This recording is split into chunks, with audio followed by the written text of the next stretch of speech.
সম্মানিত দর্শক শ্রোতা, আসসালামু আলাইকুম। আজকের বিষয় হচ্ছে যেই ছাত্র জনতার আন্দোলনে এই ডক্টর ইউনূসের উত্থান হয়েছে, সেই ছাত্র জনতার আন্দোলনই হয়তোবা পতন হওয়ার আভাস পাওয়া যাচ্ছে। আজকের যে অবস্থা, সে অবস্থাতে সেটাই প্রমাণ মিলছে। দেখেন, আজকের ছাত্র, আজকের স্টুডেন্ট, আজকের শিশু আগামী দিনের ভবিষ্যৎ।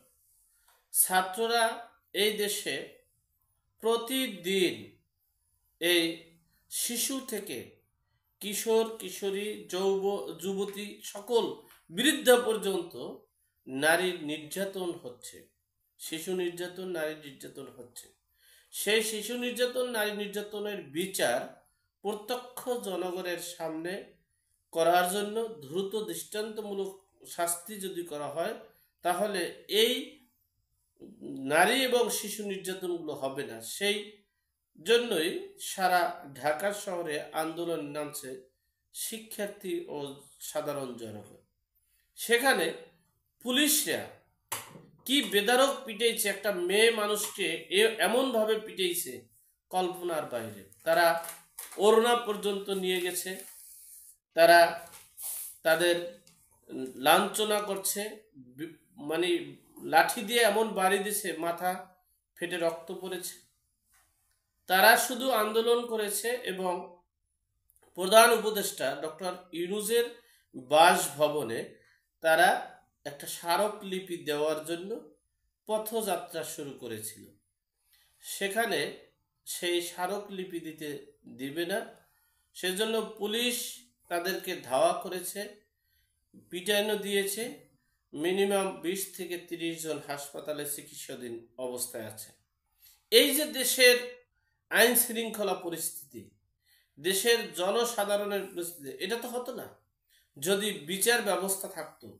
বাংলাদেশে এই গত 7 মাসে বিচার ব্যবস্থা না থাকার কারণে প্রতিদিন নির্বিচারে হত্যা, নির্বিচারে গুম, নির্বিচারে রাহাজানি, নির্বিচারে দখলবাজি চলছে।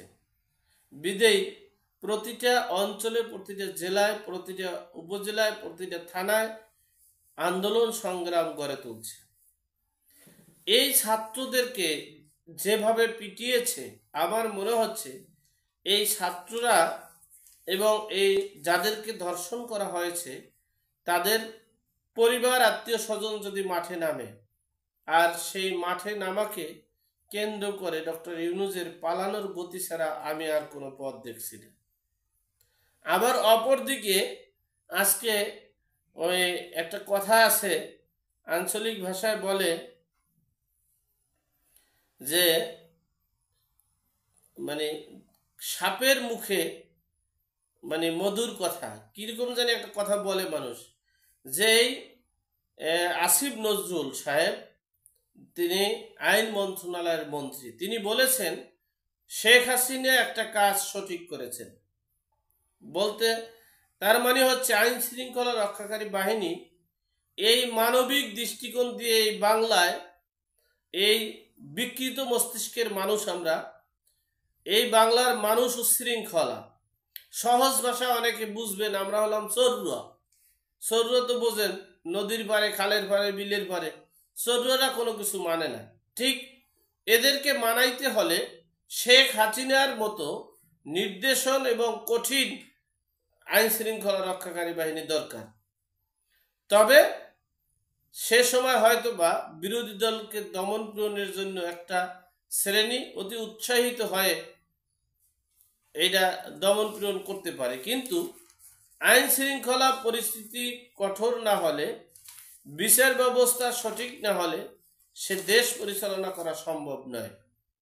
সর্বোপরি কথা হচ্ছে, দেশের যে অবস্থা, দেশের সার্বিক পরিস্থিতিতে বোঝা যাচ্ছে যে যেই আন্দোলনের, ছাত্র জনতার আন্দোলনেই এই ডক্টর মোহাম্মদ ইউনূসের প্রধান উপদেষ্টা হয়েছেন, আবার সেই ছাত্র জনতার আন্দোলনেই তাকে মানে পদত্যাগ, পতন বা পালিয়ে যেতে বাধ্য হবে।